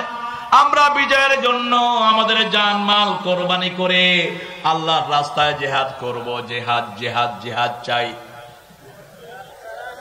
জিহাদ করে একটা দোয়া করতেন সাহাবায়ে কেরাম, আমরাও করব। শাহাদাত শাহাদাত শাহাদাত চাই, শহীদ হয়ে বাঁচতে চাই। শহীদ হতে চান তো? চান? চান শহীদ হতে? আমাদের জাতীয় কবির জন্য শুধু দোয়াই আসে। তিনি ঈদের গানের ভিতরে শাহাদাত ঢুকালেন। অতি পড়বি ঈদের নামাজ রে মন, সেই সেই ঈদগাহে, যে ময়দানে সব গাজী মুসলিম হয়েছে শহীদ। ময়দানে সব গাজী মুসলিম হয়েছে শহীদ। যারা শহীদ হতে চায় না এরা মুনাফিক। শহীদ হতে রাজি আছেন তো? একটু হাত তুলে দেখা দেন। আল্লাহ এই হাতগুলো কবুল করেন, এই হাতগুলো কবুল করেন, হাতগুলো নামান। মানুষের হক ছাড়া শহীদদেরকে বিনা হিসাবে জান্নাত দিবেন কে? আপনার বিবির সাথে বেয়াদবি করেছেন, বিবিকে মেরেছেন, বিবি যতক্ষণ মাফ না করবে আল্লাহ মাফ করবে। কারো জমি চুরি করেছেন, ওই লোক যতক্ষণ মাফ করবে না আল্লাহ মাফ করবে না। কিন্তু মানুষের হক রক্ষা করে যদি মারা যান, শহীদ হিসেবে যদি দোয়া করেন, বিছনায় পড়ে মারা গেলেও শাহাদাতের মর্যাদা দান করবেন কে?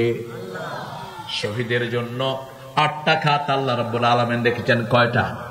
8টা। যারা জ্বরে পুড়ে মারা যায় তারাও শহীদ, যারা হার্ট অ্যাটাকে মারা যায় তারা শহীদ, যারা ক্যান্সারে মারা যায় তারা শহীদ, ছাদের উপর থেকে মারা যায় তারা শহীদ, পানিতে ডুবে মারা যায় তারা শহীদ, রোড অ্যাক্সিডেন্টে মারা যায় তারা শহীদ, আগুনে পুড়ে মারা যায় তারা শহীদ। তবে তাদের মধ্যে ঈমান থাকতে হবে। যে ওয়াক্ত নামাজ ছেড়ে দিলেন ও এক তো কাফের হলেন, ঠিক না বা ঠিক? জোহর ছেড়ে দিলেন, আসরে আপনি কাফের। জোহর ইচ্ছা করে ছেড়ে দিলেন, নামাজ পড়লেন না, এই অবস্থায় যদি মারা যান মুসলমানের মৌত হবে না। কারণ মান তারাকা সলাতা মুতাআম্মিদান ফাকাদ কাফার। ইচ্ছা করে যে নামাজ ছেড়ে দেয় সে কাফের হয়। তিন ইমাম বলেছেন যারা ইচ্ছা করে নামাজ ছেড়ে দেয় ফাকতুলুহুম, তাদেরকে হত্যা করো।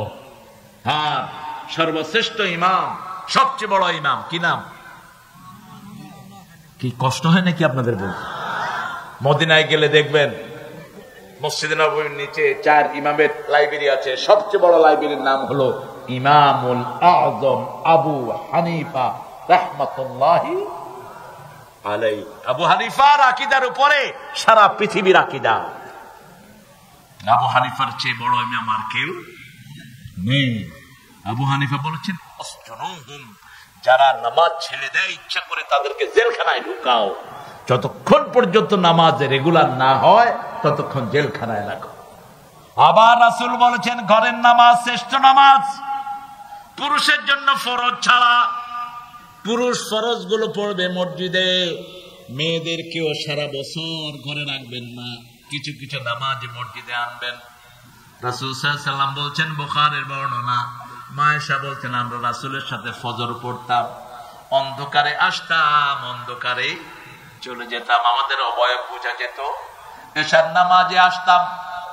আবার মসজিদে রাসূল সাল্লাল্লাহু আলাইহি ওয়াসাল্লাম ঈদের সময় ঈদগাহে নিয়ে আসতেন। এমন কি যে সমস্ত মায়েদের শরীর খারাপ তাদেরকেও বলতেন তোমরা ঈদগাহে আসো, তোমরা দোয়ায় শামিল হবা, ঈদের আনন্দে শামিল হয়ে যাবা। আলহামদুলিল্লাহ বলেন। এখন বাজারে যায় মেয়েরা, ঠিক না ঠিক? তো মসজিদে গেলে বাজারের চেয়ে ভালো না খারাপ? ভালো। অ্যারেঞ্জমেন্ট রাখবেন, কিন্তু জোর করে পাঠানোর কোনো দরকার নেই। আবার যে মেয়ে মসজিদে যেতে চায় তাকে নিষেধ করা যাবে না। লা তামনাউ আমাতাল্লাহি মাসাজিদাল্লাহ। রাসূল বললেন আল্লাহর বান্দীদেরকে মসজিদ থেকে তোমরা নিষেধ করে দিও না। কোন মেয়ে যদি মসজিদে যেতে চায় তাকে নিষেধ করা যাবে না। কি সুন্দর জায়গা দেখেন, আপনার বিবি আপনার জন্য রহমত। রাসূল সাল্লাল্লাহু আলাইহি ওয়াসাল্লামকে জিজ্ঞেস করা হলো বিবির কাছে যাওয়াটা কি? রাসূল বলেন বিবির কাছে যাওয়া ইবাদত। সুবহানাল্লাহ বলবেন। সাহাবায়ে কেরাম বলেন ইয়া রাসূলুল্লাহ বিবির কাছে যাওয়া ইবাদত। কয় তুমি যদি আরেক বেটার বউর কাছে যাও কি হবে? কথা কন না কেন? কি হবে? গুনার উল্টাটা কি? ইবাদত। রাস্তায় যখন কোন মেয়ে দেখে তুমি আশ্চর্য হও, go to your better half. যখন তোমার রাস্তায় কাউকে দেখে অবাক লাগে, তুমি তোমার ঘরে চলে যাও, ওর কাছে যা আছে তোমার বিবির কাছে আল্লাহ শ্রেষ্ঠ নেয়ামত দিয়েছে। ইসলাম কত সুন্দর, কত পরিমার্জিত, পরিশীলিত। আবার বিবির সাথে কিভাবে আচরণ করবেন সেটা বোধহয় ইসলামে নাই। বিবির মুখে খাবার তুলে দেন, রাসূলের সুন্নাহ। মা আয়েশা বলতেন সারিদ পছন্দ করতেন রাসূল, গোস্তের ছোট্ট ছোট্ট টুকরা ঝোল দিয়ে, ওই যে রুটি দিয়ে চুবিয়ে আমরা কোরবানের সময় খাই, এই সারিদটা রাসূলের খুব পছন্দনীয় তরকারি ছিল। রাসূল সাল্লাল্লাহু আলাইহি ওয়াসাল্লাম ব্যাপারে মা আয়েশা বলছেন একসাথে খেতে বসতাম, রাসূল প্রথম লোকমাটা আমার মুখে তুলে দিতেন, তারপরে তিনি নিজে লোকমা খেতেন। আমি যখন পানি খেতাম আমার মুখের ওই সারিদের ময়লা লাগতো, ওই ময়লা লাগায় মুখ লাগিয়ে, ওই ময়লায় মুখ লাগিয়ে পানি খেতেন রাহমাতাল লিল। আবার রাসূল সাল্লাল্লাহু আলাইহি ওয়াসাল্লামকে দেখতাম গভীর রজনীতে তাহাজ্জুদ ওনার জন্য ফরজ ছিল, দাঁত মাজা ফরজ ছিল, দাঁত মাজা ফরজ, তাহাজ্জুদ ফরজ, যেগুলো আমাদের জন্য নফল। রাসূল তাহাজ্জুদে প্রায় উঠে খাদিজার নাম ধরে দোয়া করতেন। মা আয়েশা বলতেন, আমি আমার জীবনে খাদিজার চেয়ে বেশি ঈর্ষা আর কাউকে করি নাই। অন্যান্য বিবিরা জিজ্ঞেস করেছেন কেন? বলছে অল্প কিছু গোস্ত পেলেও রাসূল এগুলো হাতে করে নিয়ে ঘুরতেন। খাদিজার কোনো বান্ধবী পাওয়া যায় নাকি? খাদিজার কোনো আত্মীয় পাওয়া যায় নাকি? খাদিজার নাম ধরে দোয়া করতেন। একবার মা আয়েশা বললেন, 25 বছরের যৌবনে 40 বছরের একজন মাকে পেরেছে, পৌড়াকে পেয়েছেন, আপনি কি তার চেয়ে সুন্দরী কাউকে পান নাই? রাসূলের চেহারা আগুনের মতো গরম হয়ে গেল। রাসূল সাল্লাল্লাহু আলাইহি ওয়াসাল্লাম বললেন, আয়েশা খবরদার, আমার খাদিজার ব্যাপারে কোনো কথা কখনো বলবা না। আমার সন্তানের মা আমার খাদিজা, আমি খাদিজার ঋণ কোনোদিন শোধ করতে পারবো না। মক্কায় যখন আমাকে আশ্রয় দেওয়ার মতো কেউ ছিল না, এই খাদিজা নিজের সমস্ত সম্পত্তি আমার নামে অক্ষ করে দিয়েছেন। কোনদিন সম্পদের হিসাব আমার কাছ থেকে খাদিজা নেয়নি। আমি যখন রাতের বেলায় ঘরে ফিরতাম, একবার নক করলেই খাদিজা দরজাটা খুলে দিত। আমি বলতাম না আপনি কি ঘুমান না? তিনি বলতেন না, আপনি যখন বাহিরে যান দরজাটাকে বিছনা বানায় আমি দাঁড়িয়ে থাকি। আমার খাদিজাকে স্বয়ং সালাম দিয়েছেন কে? কে দিয়েছেন? কবরের আযাবের কথা বললেন রাহমাতাল লিল আলামিন। মা খাদিজাতুল কুবরা রাদিয়াল্লাহু আনহা কাঁদতেছেন, রাসূলের হাত ধরলেন, ইয়া রাসূলুল্লাহ আমি জানি না আপনি আগে যান না পরে যান, তবে আমি যদি আপনার আগে চলে যাই আপনি আমাকে কথা দেন আপনি আমার প্রশ্নের জবাবগুলো দিয়ে দিবেন। রাসূল সাল্লাল্লাহু আলাইহি ওয়াসাল্লাম বললেন, আমি আপনাকে কথা দিলাম, আপনাকে কবরে রেখে আমি ঘরে ফিরে আসবো না, এটা আপনারাও আসবেন না। আপনার ভাই, আপনার আব্বা, আপনার আম্মা, যাকে আপনি কবরে রাখেন, রাসূল বলেছেন ইস্তাগফিরু লিআখিকুম, তোমার ওই কবরের ভাইটাকে রেখে তার জন্য তুমি দোয়া করো। কিন্তু তিনি কখনো হাত তুলে দোয়া করেননি। দোয়া করতেন কিভাবে? আল্লাহ মাগফির ওয়ারহাম ওয়াসসি কবরাহু ইয়াসসির হিসাবা, হে আল্লাহ তাকে মাফ করে দেন, রহম করেন, তার হিসাবটা সহজ করে দেন, প্রশ্নোত্তরগুলো সহজ করে দেন, ঈমানের উপর তাকে সাবিত কদম করে দেন। আলহামদুলিল্লাহ বলেন। আপনি চলে আসবেন না, এখনই তো মুনকির নকির এসে তাকে প্রশ্ন করতে থাকবে, ঠিক না বা ঠিক? মা খাদিজাকে ধোয়ালেন রাহমাতাল লিল আলামিন। রাসূলের সবচেয়ে প্রিয় জিনিস ছিলেন মা, প্রিয় জিনিস ছিলেন মায়ের জাতি। রাসূলের সবচেয়ে প্রিয় জিনিস হলো সুগন্ধি, সবচেয়ে প্রিয় জিনিস চক্ষু শীতলকারী ছিল সালাত, সালাত এবং সালাত। মা খাদিজাতুল কুবরাকে কবর দিয়ে তিনি পাশে জান্নাতুল মুআল্লার পাশে তিনি দাঁড়ানো, দুপুরের রোদ। আল্লাহ রাব্বুল আলামিন জিবরাইল আমিনকে পাঠালেন, যাও আমার হাবিবকে বলো খাদিজার কবরের প্রশ্নের উত্তর আমি আল্লাহ ব্যবস্থা করে দেব।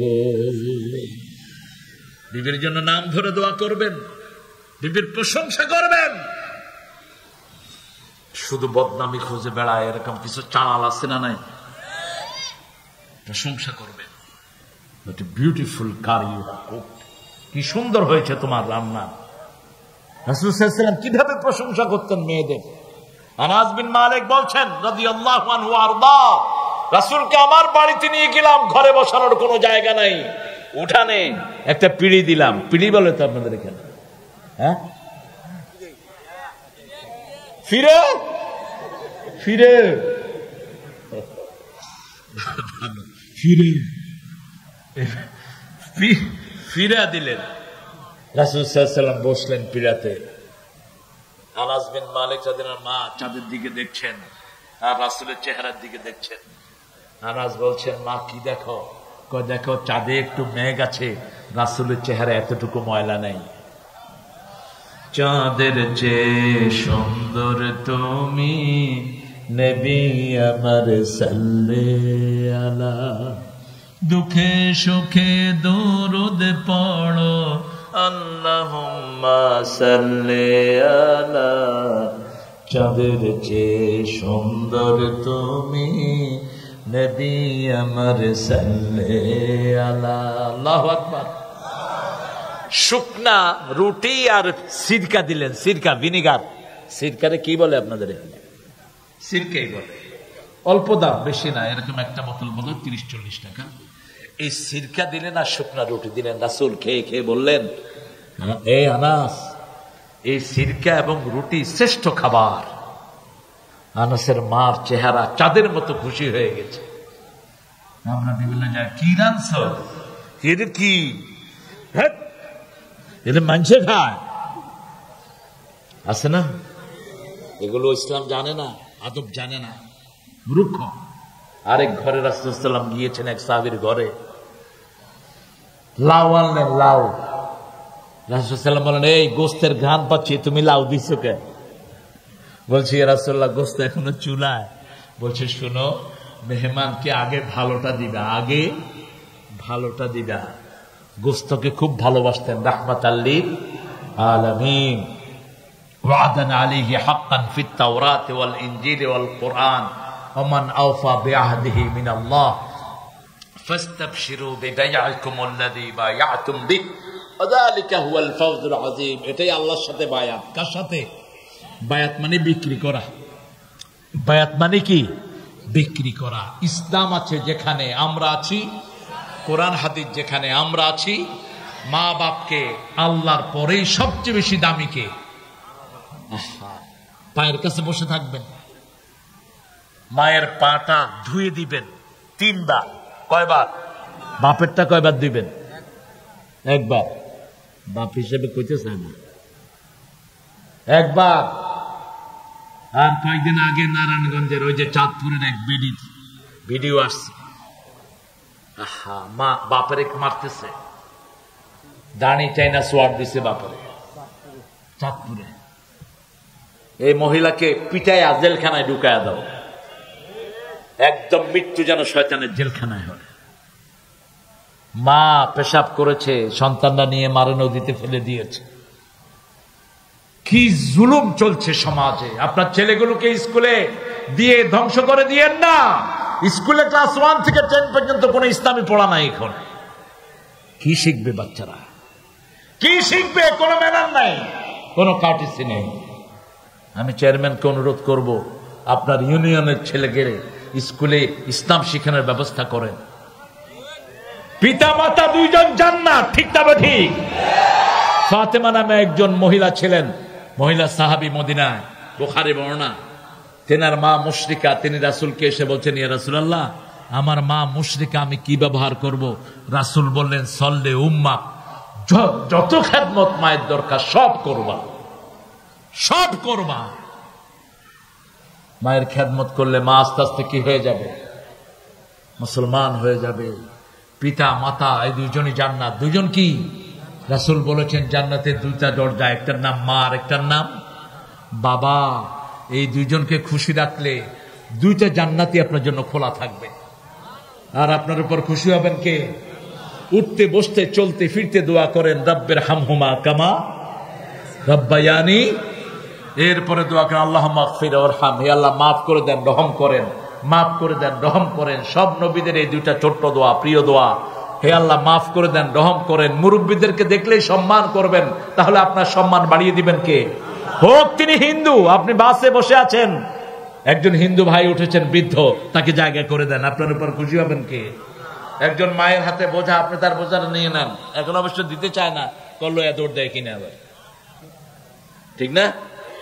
আপনি আগে বিশ্বস্ততা অর্জন করবেন, আগে বিশ্বস্ততা অর্জন করবেন। আর মুসলমানদেরকে দেখলেই তো মানুষ আশ্বস্ত হয়। বাজারে 3 জন লোক বসে আছে, একজনের মাথায় টুপি আর 2 জনের মাথায় টুপি নাই। কার কাছে মানুষ বেশি যায়? হ্যাঁ, কার কাছে?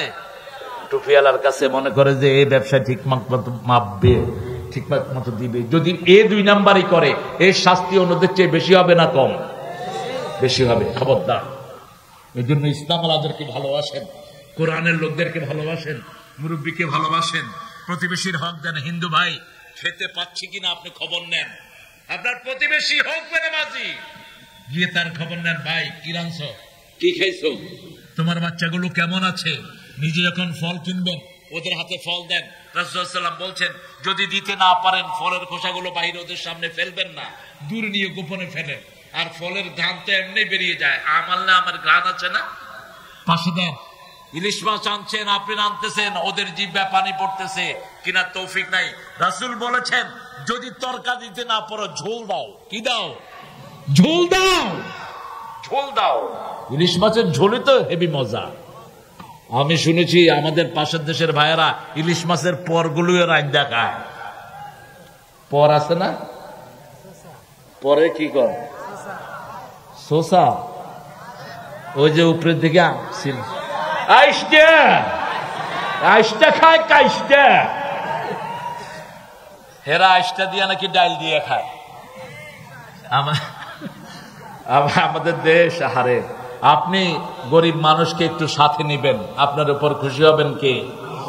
আপনি আপনার মা বাপকে আগে খাওয়াবেন। শেষ কথা বলে শেষ করছি, আপনাদের যে খুঁড়ি আমি তো দেখতেছি আপনারা একটাই উঠবেন না, যা দেখতেছি। আল্লাহ আল্লাহ আমাদেরকে হেফাজত করেন। আমাকে এত রাতে আনবেন না, আমি আসবো না। রাত 10টার পরে, 10টা আমি ঘুমাই নরমালি। অনেক মা বোনেরা আছেন, আমাদের মা বোনরা আমাদের জন্য নেয়ামত। মা বোনদের কথা তো বলেনি ইমাম সাহেব, চিকন করে ফোড়ন কটেন কেন? মা বোনদের কথা বলি নাই, মা বোনদের কথাই তো বেশি বললাম। আমার মায়েরা আমাদের নেয়ামত। আমাদের কি নেয়ামত? রাসূল বলেছেন 3 বার মায়ের খেদমত। কয়বার? বদরের যুদ্ধ থেকে ছুটি দিলেন, বললেন কে আছে? কয় মা, মায়ের খেদমত করো। তারপরে মায়ের খেদমত, তারপরে মায়ের খেদমত, চতুর্থবারে বাপের খেদমত। প্রথম পুরস্কার মায়ের, দ্বিতীয় মায়ের, তৃতীয় মায়ের, বাপের জন্য সান্ত্বনা পুরস্কার। ঠিক না বেটি? কারণ কি, পেটে ধারণ করেছেন কে? মা। 2 বছর দুধ পান করিয়েছেন কে? রক্ত প্রবাহিত হয়েছে কার? মায়ের।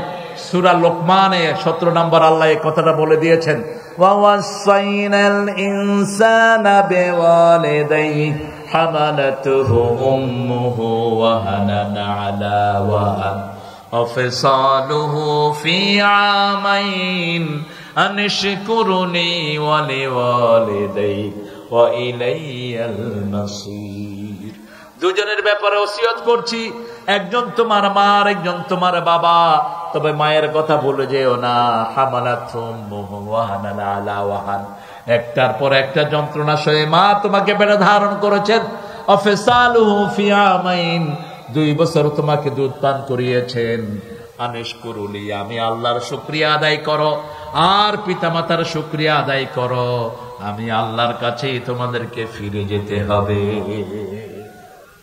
সাহাবী এসে বলছেন, ইয়া রাসূলুল্লাহ, আব্বার কবরটা অন্ধকার, স্বপ্ন দেখেছি আব্বার কবরটা অন্ধকার। রাসূল সাল্লাল্লাহু আলাইহি ওয়াসাল্লাম বললেন, তুমি আব্বার জন্য দোয়া করো, প্রতি দোয়াতে একটা নূরের বাতি আল্লাহ কবরে জ্বালিয়ে দিবেন। কত সময় আব্বা আম্মা না হলে কি আমরা দুনিয়া আসতে পারতাম? আর এই মা কত কষ্ট করেছেন। মায়ের কষ্টের কথা সেই বুঝে যে মা হয়, যে কি হয়, বাপের কষ্টের কথা সে বুঝে যে বাপ হয়। ঠিক না ভাই? তাহলে আমরা আল্লাহর কাছে আমাদের সম্পদ বিক্রি করে দেবো। ঠিক আছে তো? জান এবং মাল। আজকে থেকে 5 ওয়াক্ত নামাজ ছাড়বো না। রাজি আছি তো? দেখি কারা কারা একটু বলেন, হে আল্লাহ, আপনার নামে শপথ করছি, জীবনে আর কোনোদিন 5 ওয়াক্ত সালাত, রমজানের রোজা, হজ, যাকাত দল করা ছেড়ে দেব না। আমিন ইয়া রাব্বাল আলামিন।